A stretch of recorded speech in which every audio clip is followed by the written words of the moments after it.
Boa tarde, turminha! Sejam bem-vindos à nossa aula de História. É um prazer tê-los aqui na nossa aula. E hoje nós vamos iniciar o capítulo 7. Vamos conhecer um pouco da civilização Inca. Vocês podem até acompanhar no livro didático de vocês, nas páginas 80 até a 83. Então, vem comigo se aventurar na aula de hoje e aprender mais sobre história. Taentsuyu, o Império dos Incas. Alguns estudiosos e historiadores, eles consideram que os Incas tenham chegado às terras férteis do Cusco, que hoje fica no atual Peru, lá no final do século XIII. E até mesmo, meus amores, é impossível eu falar do Peru e não lembrar, pessoal, dos Incas, dessa grande civilização. E eles foram influenciados, pessoal, pela cultura de outros povos que viviam na região. Os Incas, para vocês terem uma ideia, eles construíram um grande império chamado de Taentsuyu, que significa os quatro cantos do mundo. E alcançou, meus amores, uma grande expressão por quase 3 séculos. Se não fosse os espanhóis que tivessem chegado lá e dominado eles. Estimativas indicam que os Incas eles dominavam a população, pasmem pessoal, de 7 milhões de pessoas. E essas 7 milhões de pessoas que eles dominavam pertenciam a mais de 100 grupos étnicos distintos. E esses povos eles eram submetidos ao Império Inca. Eles pagavam taxas na forma de trabalho, pessoal. De acordo com um sistema que tinha lá, pessoal, que era chamado de mita, os camponeses, eles eram obrigados a prestar serviços ao Estado durante alguns dias do ano. E essas pessoas que habitavam o Império Inca, eles tinham sua vida rigidamente controlada pelo seu governante. Muitas vezes, para vocês terem uma ideia, pessoal, acreditam que eles eram forçados pelos administradores do império a migrar para outras regiões. E essa determinação que o imperador dava para eles procurava, pessoal, garantir a defesa do território, equilibrar o abastecimento de toda a população, mesmo em épocas de colheitas escassas, eles eram obrigados a sair para outras regiões. Turminha, o Império Inca, ele era enorme, enorme. Então, o que era que o governador Inca fazia para garantir que não acontecesse revoltas, para que o seu império não fosse invadido, não tivesse eventuais levantes? O que era que ele fazia? Ora, o governante Inca, ele mantinha um exército treinado e organizado. As famílias que viviam no Império Inca, eles recebiam do governo uma porção de terra. Para quê, professora? Para plantar. E eles acabavam, pessoal, compartilhando com os demais habitantes o cultivo dessas terras. E as terras incas, elas eram unificadas por meio de uma rede de estradas. Estradas essas que elas eram talhadas nas encostas das montanhas e nelas percorria caravanas de lhamas, mensageiros do imperador e facilitava também a administração do Império Inca. E os incas sobreviviam de quê, professora? A base econômica da civilização inca era a agricultura. Nas áreas desérticas, turminha, eles empregaram técnicas de irrigação que era utilizada pelos primeiros povos daquela região.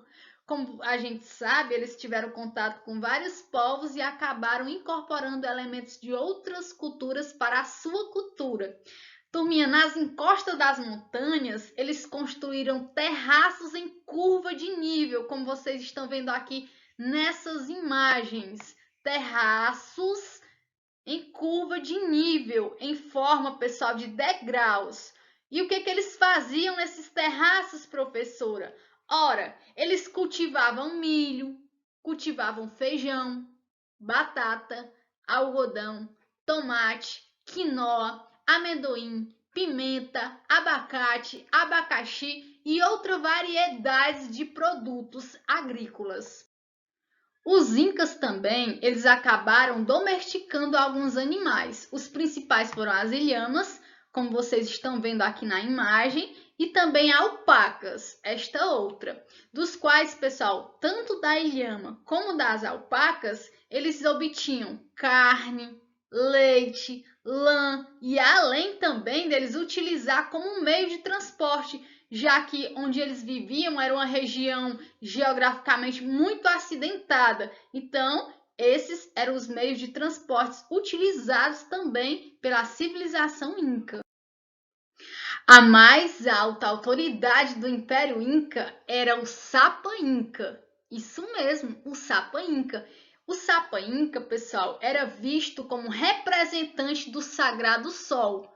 Como vocês sabem, o Sol era como se fosse um deus, representasse um deus. Logo, pessoal, o Sapa Inca, ele representava o deus na civilização Inca. As pessoas adoravam ele como um deus. A sociedade era teocrática. O imperador era um deus. Ele, pessoal, era cercado de funcionários administrativos recrutados. Na maioria das vezes, tinha jovens de família nobre junto com o imperador. E é interessante, pessoal, que os integrantes dessa elite, eles tinham sua orelha perfurada, que era para exibir uma grande argola, que essa argola é como se fosse um dos símbolos de sua posição. Olha, tá usando aquela argola, então quer dizer que ele é da elite, é um nobre. Isso representava, pessoal, uma posição de poder. E quando o Sapa Inca morria, o que acontecia? Vocês acreditam que as mulheres e os servos do Sapa Inca, eles eram sacrificados e os corpos eram depositados junto ao corpo do Sapa Inca? Pois é, no Templo do Sol. Era depositado nesse templo. E é interessante, pessoal, que o sucessor do Sapa Inca não era necessariamente um dos filhos do Sapa Inca. Lá, pessoal, o poder não era hereditário, não era levado em consideração, pessoal, esse processo de passar o poder para o filho, a hereditariedade não era levada em conta. E quando se fala no Império Inca, é impossível, pessoal, não lembrar da cidade de Machu Picchu. E eu tenho certeza que alguns de vocês já viram essa foto, que representa a cidade de Machu Picchu, fundada pelos Incas. Meus amores, Machu Picchu foi uma das poucas cidades incas que sobreviveu à conquista espanhola. E como eu disse para vocês, os espanhóis foram lá e dominaram o vasto Império Inca. Só que a cidade de Machu Picchu, pessoal, possivelmente os espanhóis não foram até lá por não achar o caminho. É tão tal, pessoal, que a cidade de Machu Picchu, ela está intacta. Só tem algumas ruínas porque lá acontecem muitos terremotos. E a cidade ela foi construída bem no topo de uma montanha no Vale do Rio Urubamba, a cerca de 2.400 metros de altitude. Ou seja, é muito alta, pessoal. E hoje é um dos pontos turísticos. Várias pessoas vão lá para conhecer a cidade de Machu Picchu, criada pelos povos incas, que, por incrível que pareça, não foi descoberta pelos espanhóis e não foi destruída. Está lá para quem quiser apreciar essa obra dos incas. Machu Picchu, essa cidade linda que fica lá no país do Peru, muitos estudiosos acreditam que ela foi abandonada pelos habitantes incas em certas épocas incertas, onde a cidade ela ficou toda coberta pela vegetação. Machu Picchu, pessoal, conquistou fama, sabe quando? Quando foi encontrada por uma expedição do arqueólogo dos Estados Unidos, Hiram Brigham, em 1911. E por muito tempo, os estudiosos eles acreditaram que essa cidade ela fosse o local de culto a virgens do sol. Vocês sabiam que lá em Machu Picchu, quando esse arqueólogo dos Estados Unidos encontrou, foi encontrado vários restos, pessoal, mortais. muitos restos mortais, tanto de mulheres, de crianças. Porém, pessoal, recentes análises, elas revelam que a existência de restos mortais de homem também existe lá, não só de mulheres e de crianças.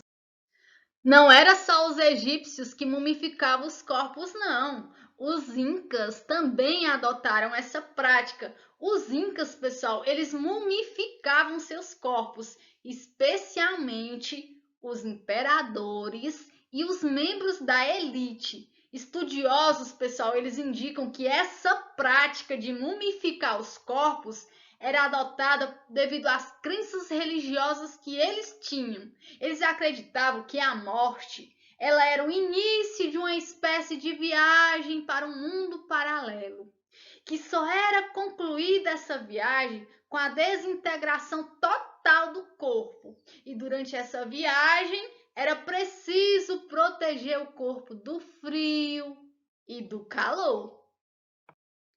Os incas, eles utilizavam dois métodos de mumificação, o método artificial e o método natural.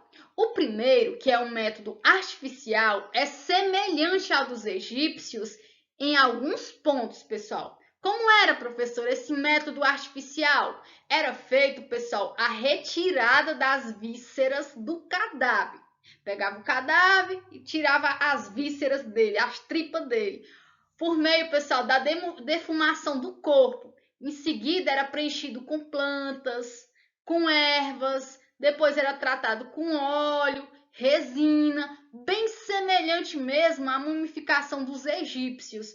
O segundo método é o método natural, que consistia, pessoal, em pegar o corpo do cadáver, deixar ele num ambiente frio, num ambiente fresco, como o das montanhas dos Andes, justamente local onde foi encontrado diversas múmias.